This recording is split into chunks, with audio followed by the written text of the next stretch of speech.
केस काळेभोर व्हावे, सुंदर लांबसडक व्हावे असे जर आपल्याला वाटत असेल तर यासाठी 1 चमचा कडुलिंबाची पावडर, 1 चमचा आवळा पावडर हे दोन्ही पदार्थ समप्रमाणात घेऊन याची पेस्ट तयार होईल इतपत यामध्ये आंबट दही टाकायचे आहे व ही पेस्ट तयार करून ज्या व्यक्तींना फंगल इन्फेक्शन आहेत, चाळी लागली आहे, केस अकाली पांढरे झाले आहेत किंवा केस गळतात अशा व्यक्तींनी केसांना स्काल्पपासून ते केसांच्या खालच्या टोकापर्यंत संपूर्ण केसांना ज्या वेळेस तेल नसेल त्यावेळेस हे लावून घ्यायचे आहे व 1.5 ते 2 तासानंतर केस स्वच्छ धुवा.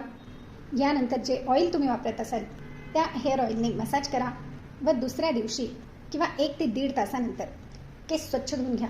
अवघ्या 2 वेळेसच्या वापराने तुम्ही स्वतःहून कमेंट करून सांगाल, मॅडम काय रिझल्ट आला, खूप सुंदर उपाय दाखवला आहे. इतका इफेक्टिव्ह परिणाम आपल्याला यापासून नक्कीच मिळतो व लहानांपासून तर मोठ्यांपर्यंत सर्वांनाच तुम्ही हा उपाय करू शकतात, कारण यापासून कुठल्याही प्रकारे साईड इफेक्ट होत नाही तर फायदा पूर्णपणे होतो. धन्यवाद.